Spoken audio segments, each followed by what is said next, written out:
xRhythms.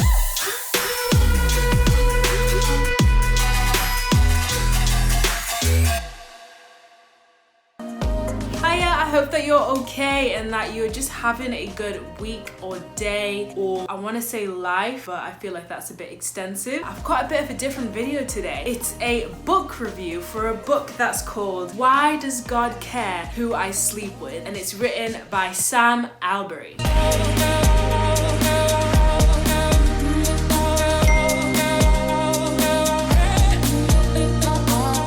The title really captured my attention because I mean this is a question that we've all had at some point in our life, whether we've physically said it, just thought it, or it's just been like a vibe, you know, when it's just kind of like a vibe. And honestly, while I was reading it, he covered a lot of bases that I did not expect him to cover. Some of the questions and stuff that he asks and addresses is stuff like, what is sex for? Don't we need to be sexually fulfilled in order to be who we are? What is really like the bigger picture of all of it, and what does it matter to God? And there are a few things that I took away from the book that I kind of wanted to slightly share on here, and I'd highly recommend for you to go and actually read the book for yourself. The first big thing that he sort of like addresses and looks at is about how God really values our sexuality. Sam actually says that God sees it as something that should be honored by other people, and he even mentions that we should honor each other's sexuality to the extent where we don't even violate it in the way that we think and in the privacy of our mind. Sexuality really is so valuable and precious, and more precious than we probably even give it credit to. The second thing that I thought was really cool that he brought out, which kind of like relates to the point before, is that sex really matters to God because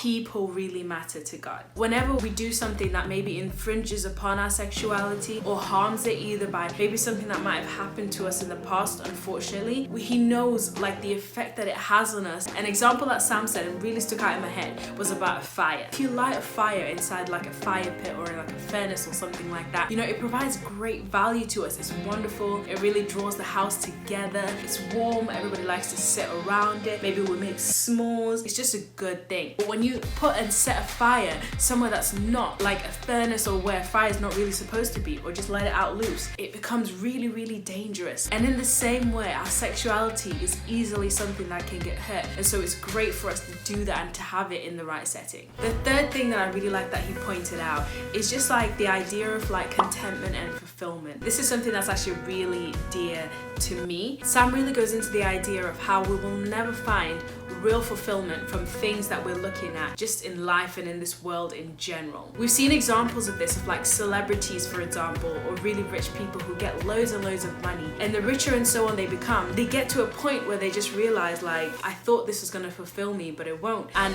in the book, Sam talks about how if you keep chasing after a relationship, or if you keep chasing after money, fame, maybe it's the Instagram like, something like that, the more you want it, when you reach that goal that you had, or the place where you thought you'd be fulfilled, you realize that it doesn't fulfill you. And there's actually a quote that he said, which was from C.S. Lewis: the presence of a thirst for something we can't find in this world shows that we are made for something that is outside of this world. And I know myself, there's been times when I've like sort of really looked for something and being so eager to get a thing, and then I get it, and then it's just kind of like I'm excited for a moment, and then afterwards it just kind of like dulls down and I want something else in order to fulfill, and it's kind of like a constant thirst. And Sam highlights a real key thing that Jesus said, which is that he is the living water. Whoever drinks from him will never thirst again. That basically means that when we come to Jesus and when we get that fulfillment and so on from him, we won't feel that same level of wanting and needing and constantly striving for different things in life, because we will feel content and we will feel full and satisfied in him. And those are just a few of the many things that really stuck out to me. Great book, I recommend it. If you've enjoyed this book review, then give us